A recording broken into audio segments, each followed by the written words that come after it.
یەکێک لەو فستیڤالانەی کە لە چەند ڕۆژی ڕابردووە لە شاری کۆی خۆشەویست بەڕێوەچوو ئەویش فستیڤاڵی هونەرمەندی گەلتایر تۆفیق بوو. دیارە هەر لە پرۆگرامی کورسات مەگەزین و لەو ڕۆژەیە کۆنسەرتێکی تایبەت هەر لە پرۆگرامەکە ئاساسکرا ئەمە ژۆک و هەواڵەکە پێشکەشیوەیەکەین و بەشداریکردنی و هونەرمەندانی کە لە فستیڤالەکە بەشداریان کردبوو و ڕێزلێنان لە چەند هونەرمەندێک لە فستیڤالەکە بوونیان فستیڤالان و گرنگی فستیڤالەکان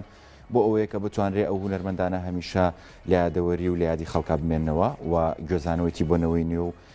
و ئاشناکردنی دەنگێم هونەرمەندەیە بەو نەوانەی کە لە داهاتووە هونەر و چەمکی هونەر ئەگرنە دەست و کار لەسەر بابەتی هونەری و بە تایبەت گۆرانی و میوزیکی کوردیەکەن.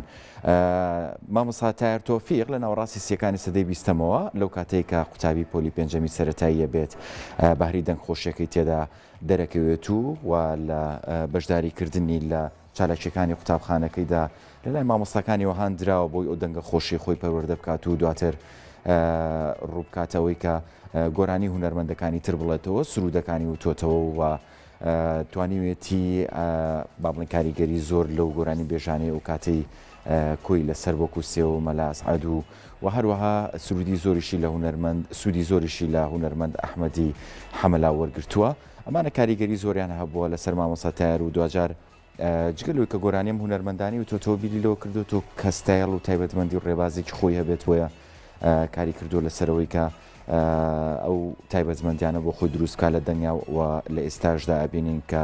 باس لە میوزیکی فۆلکلۆری کوردی کرێت. مامۆستا تایر تۆفیقی چێکە لە قوتابخانەکانی فۆلکلۆری کوردی و